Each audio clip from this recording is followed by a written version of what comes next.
उमर की आंखें पूरे शहर में सबसे चमकीली थीं, छोटे सूरज की तरह जो उसकी मुस्कान के साथ चमकती थीं। उसे अपनी काली सफेद बिल्ली व्हिस्कर्स से बहुत प्यार था। हर सुबह व्हिस्कर्स उसके पास आकर लिपट जाती, मोटर जैसी हल्की गुर्राहट भरते हुए। लेकिन एक सुबह व्हिस्कर्स गायब थी। उमर ने बिस्तर के नीचे देखा, पर्दों के पीछे झांका, यहाँ तक कि कपड़े रखने की टोकरी भी टटोल ली। न व्हिस्कर्स दिखी, न व्हिस्कर्स मिली। व्हिस्कर्स! उसने पुकारा और बाहर दौड़ पड़ा। हवा में उसके काले बाल उड़ रहे थे और उसके छोटे से चेहरे पर चिंता की लकीरें थीं, जो उसके छोटे छोटे पिंपल्स के बीच साफ दिख रही थीं। तभी उसने एक बड़ी नारंगी बिल्ली को देखा, जो बाड़ पर बैठी आराम से अपना पंजा चाट रही थी। माफ करना मिस्टर बिल्ली, उमर ने विनम्रता से पूछा, क्या आपने मेरी बिल्ली व्हिस्कर्स को कहीं देखा है? नारंगी बिल्ली ने पलक झपकाई।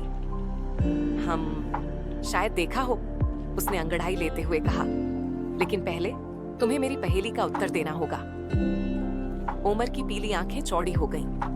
पहेली? ठीक है, पूछो।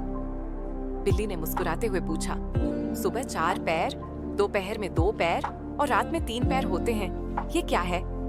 उमर सोच में पड़ गया। उसने अपनी ठुड्डी पर उंगली रखी, फिर अचानक, अरे ये तो इंसान है। बच्चा 4 पैरों पर चलता है, जवान 2 पैरों पर और बूढ़ा एक छड़ी के सहारे 3 पैरों पर। बिल्ली ने खुश होकर गुर्राहट भरी। चतुर लड़का, तुम्हारी व्हिस्कर्स पार्क में पुराने बरगद के पेड़ की ओर गई थी। उमर तेजी से पार्क की ओर दौड़ा। उसका दिल धड़क रहा था। बड़े से बरगद के नीचे उसने व्हिस्कर्स को देखा। वह लताओं में फंसी हुई थी। अरे व्हिस्कर्स! उमर ने धीरे धीरे उसे लताओं से निकाला। व्हिस्कर्स ने मीठी सी म्याऊं की और प्यार से उसकी गाल पर अपनी नाक रगड़ी।